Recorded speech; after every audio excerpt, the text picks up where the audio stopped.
13 तारीख का दिन मंगलवार का अवसर है, दशमी तिथि विद्यमान है। ये दिन आपकी राशि के दृष्टिकोण से कई मामलों में बड़ा अच्छा दिखाई देता है।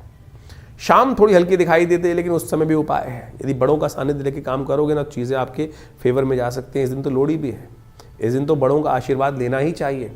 थोड़ी दिले शिकवे कहीं ना कहीं चल रहे हो तो वो भी ठीक करने के योग बन जाते हैं। और आपकी राशि में तो ऐसा योग बन रहा है कि इस समय यदि कोई कार्य खराब भी चल रहा है तो बड़ों का आशीर्वाद लेकर यदि दिन का कार्य आरंभ करोगे तो चीज़ें बहुत बढ़िया तरीके से फेवर में जाने के योग बन सकते हैं। नए कार्यों की तरफ मत जाइए, इस बात का ध्यान रखिए, क्योंकि इस दिन भद्रा का योग भी बना हुआ है। लेकिन शाम के समय चंद्रमा थोड़े से कमज़ोर होते दिखाई दे रहे हैं, तो थोड़ा सा मन मस्तिष्क को थोड़ा ध्यान रखते हुए कार्य कीजिएगा।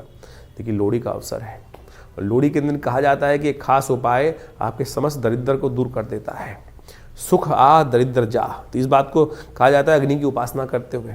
तो आपकी राशि के दृष्टिकोण से हमें दिखाई देता है, एक काम करें आप, काला नमक मिल जाएगा आपको, काला नमक लेकर थोड़ा सा अपने सिर पे से वार कर ओम नमः शिवाय का जप करते हुए उस जलती हुई अग्नि में प्रदक्षिणा लगाने के बाद चुपचाप अर्पित, ये पता न लगे किसी को। कई बार क्या होता है कि हम दिखा के करते हैं, और नज़र उतारने वाले, दरिद्र को दूर करने वाले जो भी शास्त्र में उपाय बताए जाते हैं वो चुपचाप करने चाहिए। चुपचाप अपने घर से काले नमक की डली ले जाइएगा और अपने सिर पे से वार कर उसको जलती हुई अग्नि में कहीं ना कहीं डाल दें। ये लोहड़ी का दिवस बहुत कल्याणकारी अवसर माना जाता है। जिस प्रकार से उत्तर भारत में होली मनाई जाती है, यहीं पंजाब क्षेत्रों में वही लोहड़ी के रूप में मानी जाती है।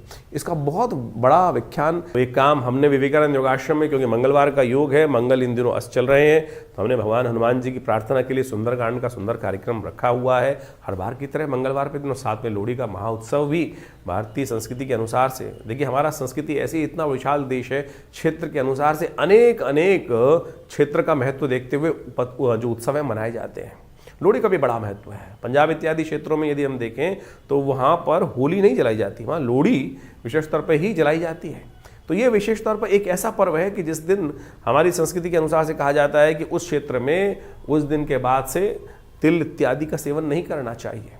और क्योंकि तिल जो होता है वो खून के दौरे को ठीक करता है, खून को विशेष तौर पे, क्योंकि मौसम परिवर्तन की तरफ जा रहा होता है, तो कम से कम अग्नि को समर्पित करने के बाद कहा जाता है कि तिल इत्यादि का, गजक इत्यादि का सेवन उसके बाद नहीं करना चाहिए। इससे स्वास्थ्य लाभ प्राप्ति के योग भी अच्छे बन जाते हैं। अग्नि को समर्पित कर दी जाती हैं ये सब चीज़ें और हाथ जोड़ लिए जाते हैं। तो इन सब को फुल्लियाँ इत्यादि ये सब, अब तो पूरे साल ही आप फिल्म देखने जाओ तो पूरे साल फुल्लियाँ चलती रहती हैं। लेकिन पंजाब इत्यादि क्षेत्र में इस बात की व्यवस्था की गई थी कि मक्का को भगवान को समर्पित, अग्नि को समर्पित कर दिया जाता है। यानी वो आज्ञा दी जाती है, एक प्राकृतिक तौर पर व्यवस्था बना दी जाती है कि भाई इन दिनों के बाद अब सर्दी जब दोबारा आरंभ होगी